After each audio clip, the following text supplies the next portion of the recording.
Hello friends, very good morning. आज हम एक नया टॉपिक लेके आए हैं। जैसा कि आपको पता है, एक हमने व्हाट्सअप ग्रुप बनाया हुआ है 8279470702। टेलीग्राम पे भी हैं हम।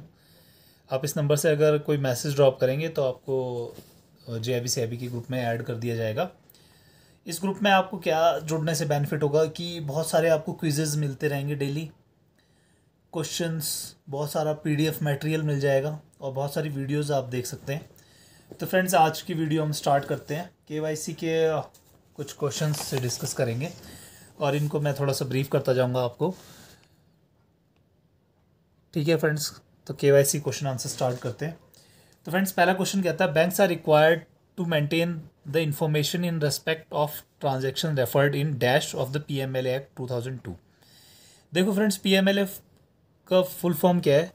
Prevention of money laundering act. Money laundering के बारे में हम पहले भी बहुत कुछ पढ़ चुके हैं कि मनी लॉन्ड्रिंग क्या होता है कि इलीगल मनी को लीगल करना, तो वही जो है मनी लॉन्ड्रिंग है। तो फ्रेंड्स, उसके बारे में हम पढ़ रहे थे। तो रूल 3 जो है ये कहता है कि इंफॉर्मेशन ट्रांजेक्शन्स की बैंक ने मेंटेन करके रखनी है। मेंटेन इन द सेंस कि जो रिकॉर्ड्स वगैरह रखने हैं। ठीक है, नेक्स्ट क्वेश्चन पे आइएगा। Banks या financial institution should ensure to update the consolidated list of individuals and entities are circulated by. तो ये कौन सर्कुलेट करता है? ये करता है रिजर्व बैंक। फ्रेंड्स, इसी के साथ में एक क्वेश्चन या एक बार पूछा गया था कि फिशिंग और विशिंग दोनों में जो है क्या डिफरेंस है जब KYC वगैरह है। तो इसके मल्टीपल चॉइस क्वेश्चन कई बार आ चुके हैं, तो इसके बारे में हम आगे डिस्कस करेंगे। जिसको आता है ये तो वो कॉमेंट में आंसर लिख के बता सकता है। Bank should preserve KYC details for at least कितने साल तक रखना होना चाहिए? तो ये है 5 साल तक। From the date of cessation of relationship, मतलब आपने खाता बंद कर दिया है अपना, तो उस ट्रांजेक्शन KYC की डिटेल्स जो है कब तक रखनी है आपने? 5 साल तक। ठीक है फ्रेंड्स, ये दो तीन क्वेश्चन एक पेज पे हैं, तो मतलब यानी कि आपको 20 क्वेश्चंस के अराउंड में एक सेट मिल रहा है। ये क्वेश्चंस काफ़ी बार जो है पुराने एग्जाम्स में पूछे जा चुके हैं। Government of India has insured it's order dated 27 August 2009 under UAPA unlawful activities prevention act 1967 में। ठीक है, नेक्स्ट देखेंगे FIIND स्टैंड्स फॉर। FIIND के ऊपर मैंने एक पूरा वीडियो बना के भी डाला हुआ है यूट्यूब पे, आप देख सकते हैं। तो इसका फुल फॉर्म पूछा गया है। FIIND का फुल फॉर्म होता है फाइनेंशियल इंटेलिजेंस यूनिट इंडिया। इसका हेडक्वार्टर कहाँ है? न्यू दिल्ली में है। वो फ्रेंड्स, ये मल्टीपल चॉइस क्वेश्चंस में से कुछ क्वेश्चन आपको दोबारा एग्जाम में देखने को मिलेंगे, तो आप अच्छे मार्क्स स्कोर कर सकते हैं। Branches should not open accounts of, मतलब किस तरह के अकाउंट्स नहीं खोलने चाहिए उनको? टेररिस्ट या फिर बैंड ऑर्गेनाइजेशंस के। ठीक है, ये एक लिस्ट शेयर करी जाती है हर एक फाइनेंशियल इंस्टीट्यूशन के साथ में, जिसमें कि बताया जाता है कि बैंड ऑर्गेनाइजेशन कौन कौन सी है। तो UN security council has adopted resolution. कौन कौन से रिजोल्यूशन? 1988, 2011 एंड 1989, 2011। इनको रिजोल्यूशन को अडेप्ट किया है UN सिक्योरिटी काउंसिल ने। नेक्स्ट क्वेश्चन देखेंगे। SAR की फुल फॉर्म पूछ रहा है। जो KYC के चैप्टर है इसमें ना बहुत सारे आपको फुल फॉर्म्स मिलेंगे। तो STR का फुल फॉर्म कई बार पूछते हैं, CTR का पूछते हैं, CWTR का पूछ लेते हैं, CBTR का पूछ लेते हैं। तो ये फ्रेंड्स हम आगे लेक्चर में डिस्कस कर लेंगे। जिनको इनके फुल फॉर्म्स आते हैं बहुत अच्छी बात है, यानी कि उनकी प्रिपरेशन अच्छी चल रही है। ठीक है, नेक्स्ट देखते हैं। SAR का फुल फॉर्म पूछ रहा है, तो वो है suspicious activity reporting. Branch manager should report to their respective MLRO regarding the controlling office for submission of the dash who will finalise the decision regarding filing of STR to FIIND। तो ये जो principal officer होते हैं banks में, तो वो decide करेंगे कि जो STR फाइल करी गई है वो FIIND को भेजना है या नहीं भेजना है। ठीक है, नेक्स्ट क्वेश्चन देखेंगे। CFT का फुल फॉर्म पूछा हुआ है, तो ये क्या होता है? Combating the financing of terrorism. देखिए, मनी लॉन्ड्रिंग से सबसे बड़ा खतरा क्या है कि जो इलीगल मनी है वो कहाँ चला जाता है? टेररिस्ट के पास चला जाता है, और वो क्या करते हैं फिर उसका टेररिज्म में यूज़ करते हैं। What is predicate offence? Predicate offence होता है मतलब ऐसा ऑफेंस जो कि बड़े क्राइम को करने में मदद करता है। जैसे कि छोटा कोई ऑफेंस होगा, जैसे मान लीजिए कोई किडनैपिंग हुई, उससे पैसे इकट्ठा करा और उससे क्या करेंगे आगे, टेररिस्ट को दे देंगे, तो वो बॉम्ब वगैरह खरीद के कहीं पे ज़्यादा एक्सप्लोजन वगैरह करेगा, तो प्रेडिकेट ऑफेंस बोल देते हैं उसको, ठीक है।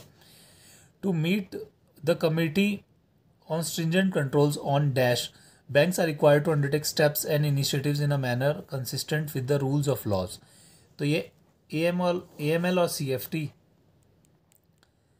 पे जो है कंट्रोल करने के लिए बोला गया है, ठीक है। Some duties of the principal officer of AML CFT वो हम पढ़ेंगे अभी आगे।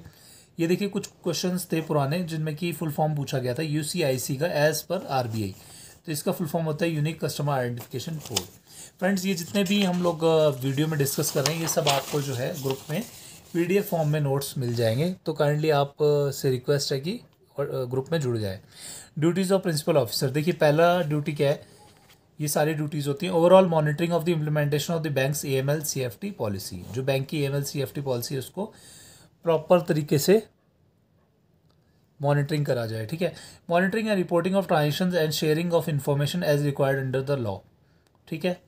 रिपोर्टिंग भी करना इसी का काम होगा। Ensuring the submission of periodical reports to the top management, principal officer का ये सब काम होगा। और प्रिंसिपल ऑफिसर का ये भी काम होगा कि जो STR उसके पास भेजी गई है उसको FIE IND को भेजना है या नहीं भेजना है, ठीक है। ईच बिजनेस ग्रुप या circles SBU will designate an official as, क्या डेजिग्नेट करते हैं उनको, MLRO के रूप में डेजिग्नेट करते हैं, तो उसको क्या बोलते हैं, money laundering reporting officer. The word dash, ये एक तरह से मनी लॉन्ड्रिंग की डेफिनेशन है। क्या डेफिनेशन है ये, refers to the use of financial system to hide the source of funds gained from illegal activity और other criminal activity and trying to make their ill gotten gains appear genuine, मतलब जो illegal money मिला है इसको legal दिखाने की कोशिश करना, ठीक है।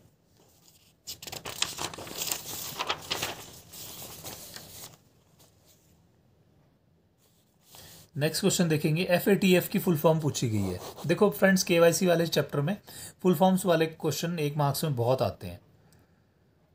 तो FATF की फुल फॉर्म है financial action task force for correspondent banking relationship and appropriate due diligence procedure will be laid down keeping in view dash existing in the country where the correspondent bank is located, मतलब आप correspondent banking वगैरह करते हैं तो जो आपने KYCs वगैरह लेने हैं तो वो उस बैंक की उस कंट्री के अकॉर्डिंग होंगे, ठीक है। जैसे यहाँ पे आधार कार्ड एक वैलिड डॉक्यूमेंट है तो वो क्या पता सऊदी अरेबिया में ना हो, ठीक है। तो इसलिए जो है जिस कंट्री में कॉरेस्पॉन्डेंट बैंकिंग हो रही है तो उस कंट्री में उस तरह के डॉक्यूमेंट आप मांगेंगे। Some of the characteristics to suspect involvement of money laundering activity, तो क्या है, involvement of funds in illegal activity, attempts to avoid reporting और record keeping requirements, designed to evade anti money laundering guidelines, ठीक है। पहले देखिए smishing, मिसिंग मतलब SMS के थ्रू आपको अगर कुछ लिंक भेजा जाता है उस पर आप टच करते हैं और आपके खाते के सारे पैसे उड़ जाते हैं तो उसको बोलते थे मिसिंग। विशिंग क्या होता है, विशिंग होता है फ़ोन कॉल आपको करा और आपसे बोला गया कि आप OTP बताओ, ये करो सो करो, और आपके खाते के पैसे उड़ गए, तो वो कहलाता है विशिंग। पिशिंग क्या होता है, पिशिंग होता है सेंडिंग लिंक्स ऑन ईमेल और SMS, मतलब जब आपको लिंक्स भेजे जाते हैं मेल पे या SMS के थ्रू और लिंक्स पे अगर आप क्लिक कर देते हैं तो आपकी सारी इन्फॉर्मेशन दूसरे तरफ बैठे बंदे को चली जाती है और वो कुछ आपका फ्रॉडलेंट ट्रांजेक्शन कर देता है। ये सारी चीज़ें जो होती हैं फ्रॉड ट्रांजेक्शन करने के काम आती हैं, ठीक है। विशिंग में मेनली आपको कॉल आता है, सुना होगा आपने, कई बार कॉल करते हैं और आप हैश का बटन दबा देते हैं और आपका पूरा खाता खाली हो जाता है, तो वो विशिंग ही है। फिशिंग में बेसिकली क्या होता है, आपको एक ईमेल पे लिंक भेज जाता है और उसको आप क्लिक कर देंगे तो सारा आपकी इन्फॉर्मेशन दूसरी साइड वाले बंदे को चली जाती है, हैकिंग हो जाती है आपके कंप्यूटर की। फ्रेंड्स ये थोड़े से क्वेश्चंस थे KYC के रिलेटेड, तो होप हम नेक्स्ट लेक्चर में मिलेंगे। Thank you, have a nice day.